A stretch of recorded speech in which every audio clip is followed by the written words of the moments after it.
বাবার তৈরি মুরগির খামারে দিনভর কাজ করেন কলেজ ছাত্র মোহাম্মদ নাহিদুজ্জামান। মুরগিকে খেতে দেওয়া থেকে বিষ্ঠা পরিষ্কারের যাবতীয় কাজ করেন নিজেই। মুরগি লালন পালনের পর তা বিক্রি করে সেই উপার্জনের পুরোটা দিয়ে গড়ে তুলেছেন শান্তিনিবিড় নামের পাঠাগার। 2020 সালে প্রতিষ্ঠিত পাঠাগার এখন পর্যন্ত প্রথম থেকে স্নাতক শ্রেণী পর্যন্ত পাঠ্য বইয়ে। এছাড়াও রয়েছে গল্প, কবিতা, ছড়া, ধর্মগ্রন্থ, বিখ্যাত মনীষীদের জীবনী সহ প্রায় 6000 বই।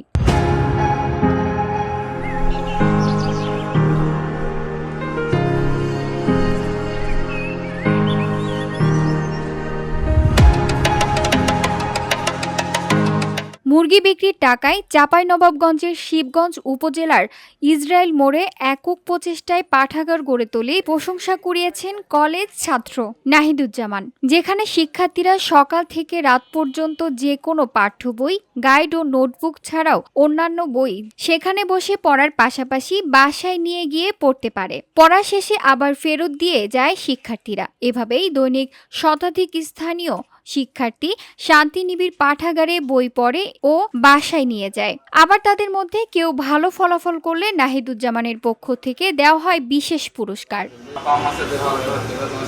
জানা যায়, খামারের মুরগি বিক্রি ও বাবা মায়ের থেকে পাওয়া অর্থ দিয়ে পাঠাগারের পাশাপাশি বৃক্ষরোপণ কর্মসূচির জন্য এলাকায় ব্যাপক জনপ্রিয়তা নাহিদুজ্জামানের। সড়কের বিভিন্ন স্থানে বৃক্ষরোপণ ছাড়াও অসহায় দারিদ্র শিক্ষার্থী ও রোগাক্রান্ত ব্যক্তিদের আর্থিক সহায়তা দিয়ে পাশে থাকেন।